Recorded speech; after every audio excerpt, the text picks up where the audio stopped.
नमस्कार, मैं चंद्र उपाध्याय आप सभी लोग का बहुत बहुत स्वागत एवं अभिनंदन करता हूं आपके अपने YouTube चैनल साइकोलॉजी वाले गुरुजी में। तो आज के इस क्लास में हम जिस महत्वपूर्ण टॉपिक के बारे में बात करने वाले हैं वह है आत्म प्रत्यक्षीकरण, या इसको हम आत्मधारणा भी बोलते हैं। और इंग्लिश में बात करें तो इंग्लिश में इसको हम बोलते हैं सेल्फ परसेप्शन। और ये आपका टॉपिक MA सेकेंड ईयर तृतीय सेमेस्टर मनोविज्ञान पेपर फर्स्ट, जिसका नाम है एडवांस सोशल साइकोलॉजी, उसके अंतर्गत यूनिट सेकेंड का ये टॉपिक है। जैसा कि आप जानते हैं कि PG थर्ड सेमेस्टर की चारों पेपर क्लास आपके अपने YouTube चैनल पर चल रही है। तो यदि आपने अभी चारों पेपर का क्लास नहीं देखा है तो आप चैनल पर विजिट करिएगा। प्लेलिस्ट बना हुआ है सबका, प्लेलिस्ट में आपको सभी वीडियो मिल जाएगा। तो आज की क्लास में हम समझते हैं कि आत्म प्रत्यक्षीकरण क्या होता है। हमने पहले समझा था, पिछले क्लासों में आप देखेंगे वीडियो, तो प्रत्यक्षीकरण क्या होता है उसके बारे में जाना था। फिर हम पहुंचे थे सामाजिक प्रत्यक्षीकरण, फिर पहुंचे थे हम व्यक्ति प्रत्यक्षीकरण क्या होता है। अब हम आज इस कड़ी में समझेंगे कि आत्म प्रत्यक्षीकरण, जिसको हम सेल्फ परसेप्शन बोलते हैं, वो क्या होता है।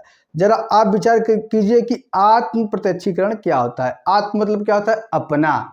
प्रत्यक्षीकरण मतलब क्या होता है?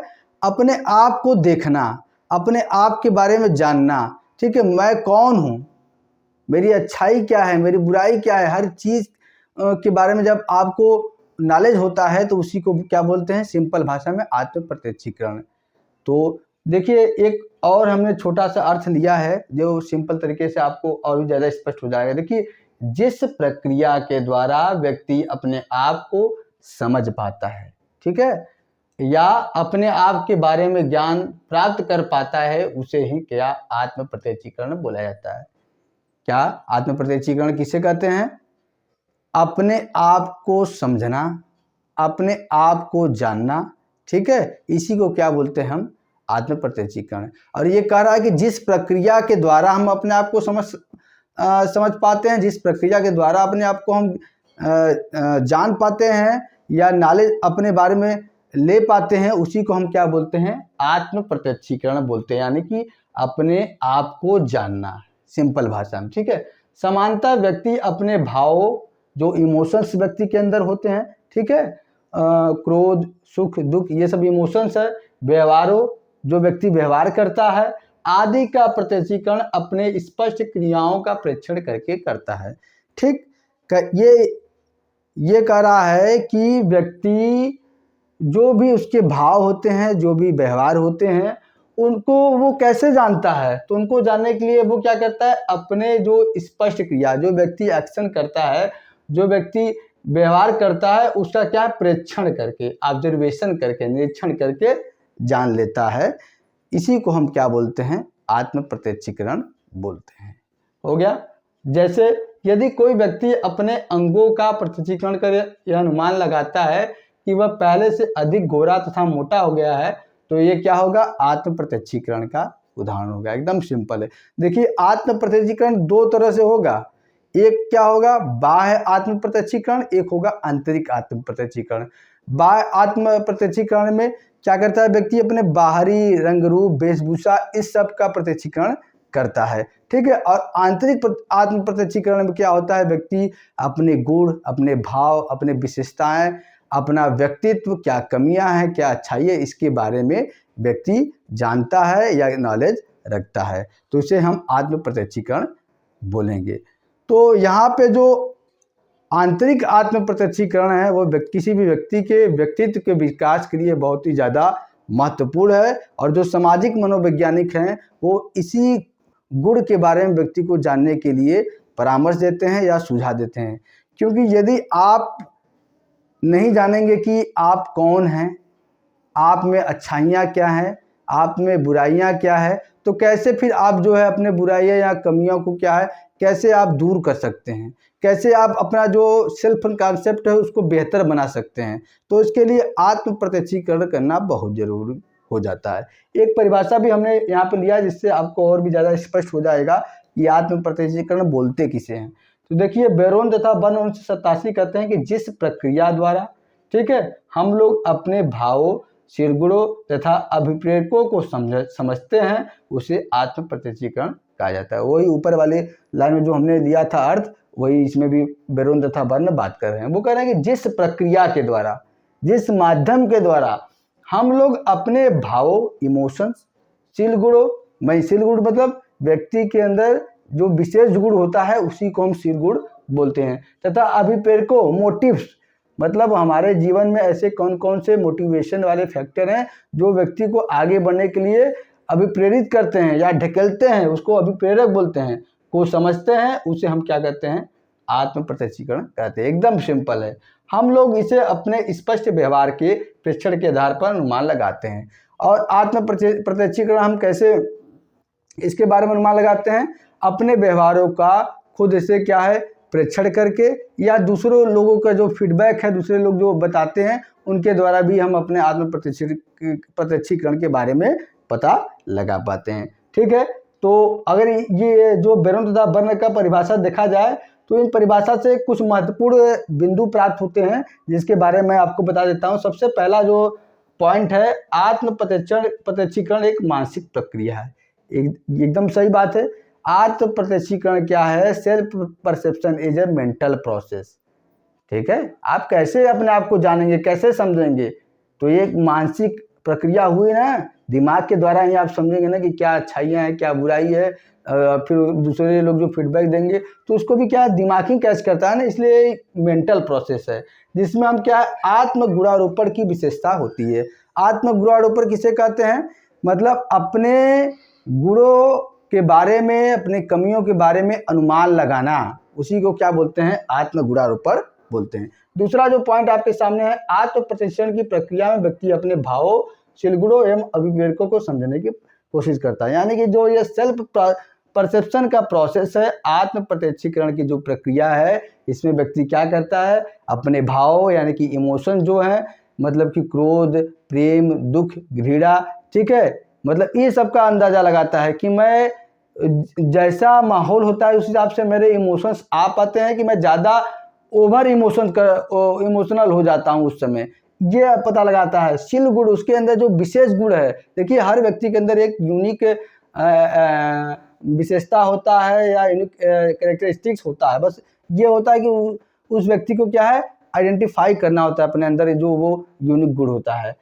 ठीक, एवं अभिप्रेरक को अभी हमने अभिप्रेरक के बारे में बताया कि मतलब ऐसे कौन कौन से मोटिव फैक्टर हैं जो आपको अपने लक्ष्य को पाने के लिए या अपने जीवन में आगे बढ़ने के लिए ढकेलते हैं, पुश करते हैं, उसी को अभिप्रेरक कहते हैं। इन सभी को समझने की कोशिश करता है। पहली, दूसरी बात, तीसरी बात, आत्म प्रत्यक्षीकरण का आधार व्यक्ति द्वारा किए गए स्पष्ट व्यवहारों का प्रेक्षण होता है। मतलब आत्म प्रत्यक्षीकरण जो व्यक्ति करता है, सिंपल सी बात है, आत्म प्रत्यक्षीकरण व्यक्ति जो करता है उसे जो ज्ञान होता है, नॉलेज होता है, अपने आप को समझता है, उसका क्या आधार है कि स्पष्ट व्यवहारों का प्रेक्षण, अपने व्यवहारों को भी प्रेक्षण करता है, व्यक्ति दूसरे के व्यवहारों का भी प्रेक्षण करता है।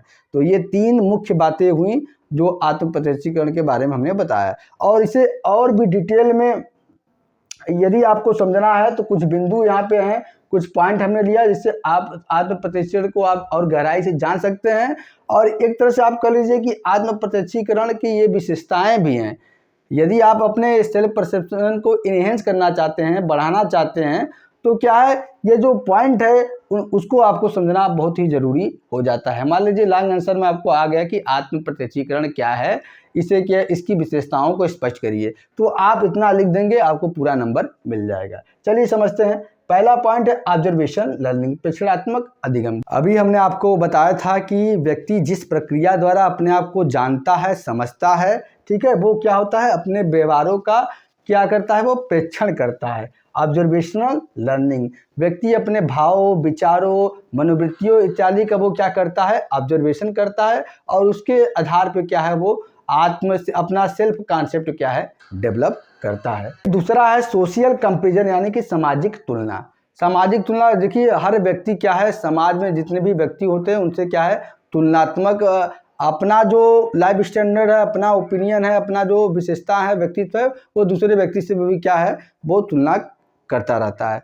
तो कई बार क्या होता है, व्यक्ति क्या दूसरे के तुलना करने के चक्कर में क्या है, जो वो आत्म प्रत्यक्षीकरण वो सही अपना नहीं कर पाता है, ठीक है, वो आत्म प्रत्यक्षीकरण क्या है, नकारात्मक हो जाता है।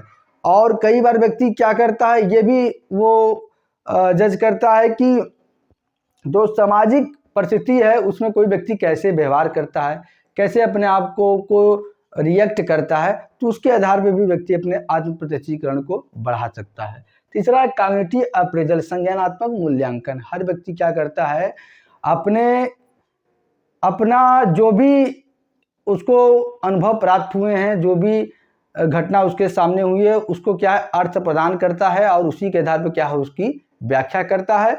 और फिर क्या है भविष्य में जब ऐसी कोई परिस्थिति आती है तो क्या है उसी हिसाब से वो व्यवहार भी करता है। चौथा है फीडबैक फ्रॉम अदर्स। यदि आपको अपना आत्म प्रत्यक्षीकरण बनाना है तो पहले तो आप अपने स्वयं से अपना एनालिसिस करिए, फिर उसके बाद क्या है दूसरे से भी आप एक्शन क्या है मतलब उसका फीडबैक ले सकते हैं। ठीक है कि क्या मतलब अच्छाइयाँ है, बुराइयाँ जो भी है वो दूसरे लोग भी हमको बता सकते हैं। दूसरे में आपके मित्र हो सकते हैं, शिक्षक हो सकते हैं, कोई भी हो सकता है। देखिए इस पे कबीरदास ने एक बहुत अच्छा दोहा कहा है, मुझे याद आ रहा है, मैं आपको सुना देता हूँ। इसका एक सटीक एकदम एग्जाम्पल हो जाएगा। निंदक नियरे राखिए आंगन कुटी छवाए, बिन पानी साबुन बिना निर्मल करे शुभाए। कि जो निंदा आपके करने वाले हैं वो क्या है एक तरह से आपको क्या है आपके व्यवहारों का परिमार्जन कर रहे हैं। ठीक है, तो फीडबैक जो दूसरों से हमको मिलता है कभी कभी हमारे लिए बहुत ज़्यादा लाभदायक हो जाता है। पांचवा कल्चरल एवं सोशल इन्फ्लुएंस। जैसा कि आप जानते हैं जो सांस्कृतिक और सामाजिक पृष्ठभूमि होता है किसी व्यक्ति का, वो व्यक्ति के व्यक्तित्व के सभी पक्षों को प्रभावित करता है। अब व्यक्ति जिस समाज में रहता है उसके सामाजिक मूल्य, मानक, रीति रिवाज, परंपरा जो भी होते हैं उसी के हिसाब से कहीं ना कहीं वो उसका जो व्यक्तित्व होता है उसी के हिसाब से वो बन जाता है और उसी के हिसाब से क्या है व्यक्ति व्यवहार करने की कोशिश करता है और उसका आत्म प्रत्यक्षीकरण जो होता है उसी के इर्द गिर्द होता है। जैसे कोई व्यक्ति हिंदू प्रवृत्ति का है तो वो जब भी आत्म प्रत्यक्षीकरण करेगा अपना तो वो क्या है हिंदुज्म जो होता है उसको अपने ध्यान में रखकर ऑटोमेटिक जो पहले से उसके दिमाग में भरी गई है उसके आधार पे ही वो करेगा। वही कोई मुस्लिम कम्युनिटी का है तो जो मुस्लिम धर्म के रीति रिवाज, परंपरा, मानक मूल्य होते हैं उनके आधार पर क्या है वो अपने आप को अपने आप का सेल्फ परसेप्शन करेगा और आत्म प्रत्यक्षीकरण वो करेगा। छठवां क्या फॉर्मेशन ऑफ सेल्फ कॉन्सेप्ट। आत्म प्रत्यक्षीकरण से हम क्या कर सकते हैं अपनी आत्म अवधारणा का भी निर्माण कर सकते हैं, अपने सेल्फ कॉन्सेप्ट को का भी हम फॉर्मेशन कर सकते हैं। कैसे कर सकते हैं आप, जैसे कि आत्म प्रत्यक्षीकरण क्या हुआ, अपने बारे में जानना, अपने आप को पूरी तरह से समझना, केवल बाहरी पक्ष से नहीं आंतरिक पक्ष से भी। तो जब आप जान जाएंगे कि हमारे अंदर क्या अच्छाइयाँ हैं क्या कमियां हैं तो कमियों को आप सुधारेंगे धीरे धीरे। जो अच्छाइयाँ हैं जो आपके अंदर पॉजिटिव गुण है उसको आप क्या है बेहतर करेंगे, जो आपके अंदर शक्ति है, जो आपके अंदर एक यूनिक गुण है उसको आप बेहतर करेंगे। तो इस तरह से क्या है आपका जो सेल्फ कॉन्सेप्ट होगा ये निर्माण होगा। जब सेल्फ कॉन्सेप्ट का निर्माण होगा तो आपके अंदर आत्मसम्मान, आत्म प्रभावकारिता, ठीक है। उसके बाद क्या है आप डिपेंडेंट नहीं रहेंगे दूसरों पे, आप क्या है नॉन डिपेंडेंट व्यक्ति हो जाएंगे। ठीक है, तो आत्म प्रत्यक्षीकरण जो है सामाजिक मनोविज्ञान में एक बहुत ही महत्वपूर्ण संप्रत्यय है और ये केवल हमने तो आपको शुरू से ही बताया कि मनोविज्ञान के जितने भी टॉपिक हैं आपके लाइफ के सभी पक्षों से वो संबंधित है। तो मनोविज्ञान केवल विषय पढ़ने से संबंधित तक सीमित नहीं रहना चाहिए, पर उसको पढ़ के परीक्षा देकर पास होने से तक सीमित नहीं रहना चाहिए, बल्कि क्या है मनोविज्ञान में जो भी बातें हैं उसे अपने जीवन में आप उतार के अपने पर्सनालिटी को और भी आप बेहतर कर सकते हैं। ठीक है, तो इसका आप जो है दैनिक लाइफ में यूज भी कर सकते हैं। हर व्यक्ति को आत्म प्रत्यक्षीकरण जरूर करना चाहिए। तो आज का क्लास यही तक। आज की क्लास में हमने आपको डिटेल में बताया कि आत्म प्रत्यक्षीकरण क्या होता है। नेक्स्ट क्लास में इससे संबंधित किसी अन्य टॉपिक के बारे में हम बात करेंगे। आज का क्लास यही तक, मिलते हैं नेक्स्ट क्लास में। तब तक के लिए आप सभी का बहुत बहुत धन्यवाद। जय हिंद, जय भारत।